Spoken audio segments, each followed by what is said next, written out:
¿Qué pensarías si te dijera que puede ser que Ginny, ese personaje que tiene el cartel de muerta en la frente desde que la conocimos, podría técnicamente no estarlo? ¿Pensarías que estoy loco? Lo sé, pero por suerte yo efectivamente estoy loco y no tengo miedo a demostrarte una vez más lo mucho que lo estoy, porque aunque no lo creas, aunque te parezca inverosímil, creo que ya hemos visto a Ginny y no lo sabíamos. Creo que tengo una teoría muy interesante sobre lo que ha sido el destino de la revolucionaria y creo que debo abrir las ventanas porque se viene el humo y hace un calor que te cagas. Hablemos de Ginny. Todo parece indicar que llegó el triste momento de verla morir, pero hay muchas cosas que hasta ahora no están calzando. Kuma rechaza casarse con ella y lo último que sabemos hace 14 años es que está secuestrada y no hay ni un indicio ni una señal de Bonnie. Entonces, ¿cuándo van a nacer? ¿Realmente qué edad tiene la supernova? Y ojo, incluso aunque sabemos que en el SBS68 Oda reveló la edad de todos los miembros de la peor generación, es una respuesta con trampa, como todo lo de este japonés que te dice A, luego es B, pero en realidad era XY. En fin, ¿por qué acá hay trampa? Porque casualmente dice que en el caso de Bonnie, esto es una estimación debido a sus poderes. Es decir, nos está diciendo que estima tiene 22 años porque se ve como de esa edad, pero no implica que necesariamente sea su edad. ¿Qué hijo de puta? Así que repito, ¿realmente qué edad tiene Bonnie? Se está reforzando en mi cabeza una corriente de pensamiento, una idea y teoría de la comunidad que plantea que el trágico destino de Ginny puede estar ligado con Bonnie más allá de maternidad, sino de clonación, de réplica, una niña probeta. Sin embargo, acá pareciera haber nuevamente un elemento trampa.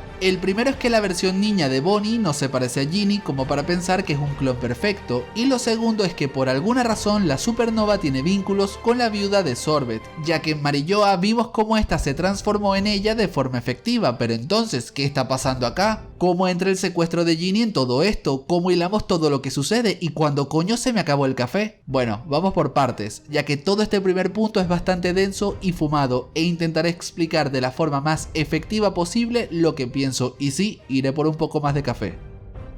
Nosotros sabemos que en algún punto de la historia Kuma no solo se volverá Shishibukai, sino que además aceptará que el gobierno experimente con él. Sin embargo, no sabemos el motivo que lo llevó a dicho trato. Y en el video pasado ya te comentaba que con Kuma, además de estarse mostrando el increíble personaje que es, su naturaleza, su bondad, esto llevaría a que necesariamente el motivo de este acuerdo fuera para proteger o rescatar a alguien más, y ya acá es donde para mí entra Ginny. Sí, te estoy planteando de inicio que el motor que mueve a que Kuma accediera a todo lo que debió atravesar fue motivado a ella. Creo que es bastante evidente y se esperaba. Esto implica que en la actualidad sigue viva. No necesariamente, puede existir el escenario, pero de partida asumamos que quien la secuestró tuvo la capacidad para derrotarla junto a quienes la acompañaban y que me la jugaría a que es alguien relacionado con el gobierno mundial. Cuidado si no se nos indica que algún caballero sagrado del Jesus está involucrado en esto. Pero continuando con la línea de pensamiento, entonces Kuma se sacrificaría por rescatar a Ginny y en algún punto algo ocurrirá con esta, causando su muerte, porque sí, me inclino más porque la original está muerta, y es acá donde empieza el viaje astral porque siento que Ginny sigue presente en otros personajes. Ojito, los cuerpos femeninos de Vegapunk, efecto de impacto dramático. Sí, sé que me dirás, ¿cómo? ¿Qué te fumaste? Y te digo, no me he fumado nada aún, pero ¿no se te hacía parecida a Ginny adulta al final del capítulo? ¿No sentías que ya la habías visto independientemente del Namiverso? Siendo más específico, ¿no te recuerda a Lilith? Incluso, me llamarás loco por este detalle, pero curiosamente la caja sobre la que está sentada Ginny al final del capítulo tiene el número 2. El mismo que representa al satélite que es Lilith. Sí, de nuevo, efecto de impacto dramático.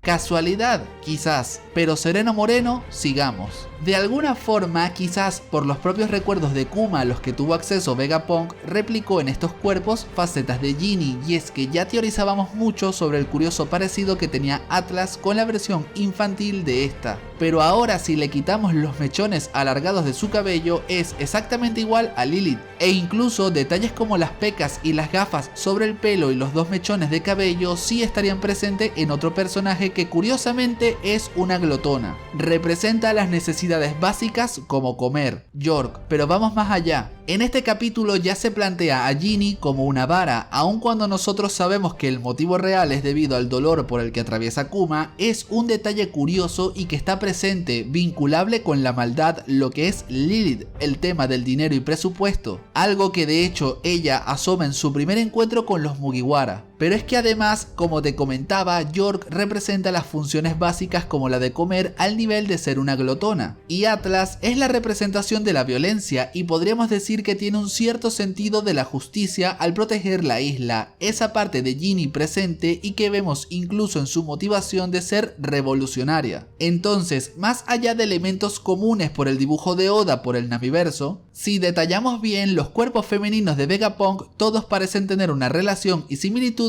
con lo que es la revolucionaria. Pero qué curioso también que los demás cuerpos son literalmente robots y Shaka, que la verdad no sé cómo catalogarlo, nunca se le vio la cara, era como el edgy del grupo. Pero lo importante es eso, no le vimos la cara, así que te lo planteo acá. Parte del código genético de Ginny, de lo que fue utilizado por Vegapunk al crear estos satélites. Pero podría no ser lo único que creó. Bonnie efectivamente podría ser otra parte creada a partir de esta, y es que ya te comentaba que es muy seguro que la supernova no tenga como tal genes Buccaneer. Todo esto por la forma en que Saturn llegó a plantearse el ignorarla antes de pisar Egghead, y eso no tendría sentido considerando la raza de su padre si no es porque no posee sus genes. Pero en este punto podrías estar pensando, entonces Snake Man es interesante, pero ¿cómo conectarías todo? Kuma, Bonnie, Ginny, satélites. Y he ahí la cuestión. Estructurando todo, la teoría inicial que tengo es la siguiente: Ginny es efectivamente secuestrada por el gobierno. Kuma se ofrece a cambio de ella y en un determinado punto que ocasionará la muerte de esta, le pediría a Vegapunk que a partir de ella cree una hija de ambos, excluyendo el ADN Buccaneer de este. Eso haría que Bonnie no sea como tal un clon de Ginny, sino la hija de ambos, solo que concebida de forma poco tradicional. Pero a su vez, debido al acceso de los recuerdos de Kuma por parte del cabezón, crearía 3 de sus satélites basados en la fallecida revolucionaria. Y sí, esto es muy turbio, pero ¿quién soy yo para juzgar al cabezón? ¿Quién soy? Solo soy un pobre creador de contenido que espera recuerdes darle like al video, suscribirte y activar la campana para saber que te está gustando el contenido. Sigamos.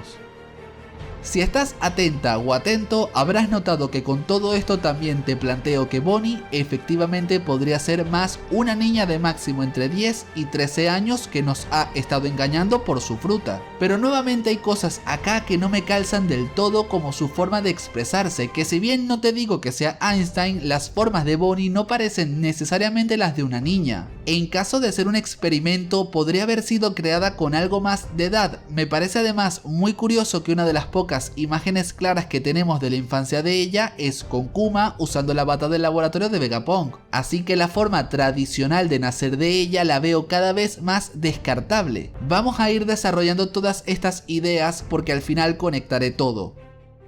Hay también otro escenario o teoría que consideré, pero me parece muy turbio, muy seinen, con muchos agujeros, y no sé si Oda lo haga. Y es que tras el secuestro de Ginny esté vinculado el ex rey de Sorbet como venganza, y al rescatar a esta descubramos que está embarazada, si entiendes lo que digo. Este embarazo al momento del parto es lo que causaría la muerte de ella, y como tendría un vínculo con el rey de Sorbet, explicaría que se parezca a la viuda soberana, y que de hecho podríamos conectar el trato de Kuma con no solo el rescate de Ginny, sino que le permitan quedarse con Bonnie y no hacerle nada a cambio de su cooperación. Pero como te digo, esta otra posibilidad sería extremadamente seinen, turbia, y dudo que sea por donde tire Oda, ya que tiene muchos agujeros, como incluso lo que ya te comentaba de la forma de expresarse de Bonnie, aunque te la comento porque al final es una posibilidad oscura que está ahí. Y hay un tercer escenario que pensé, uno que plantea una Ginny viva. Podría implicarse que aunque pensamos que Kuma buscaba regresar a Marilloa con el fin de continuar teletransportándose hacia Egghead, que parte del trato de este con el gobierno fue porque Ginny sigue viva y mientras él coopere no le harán nada. Es decir, que buscaba regresar a Marilloa por mantener a Ginny con vida, porque eso sigue siendo parte de su programación.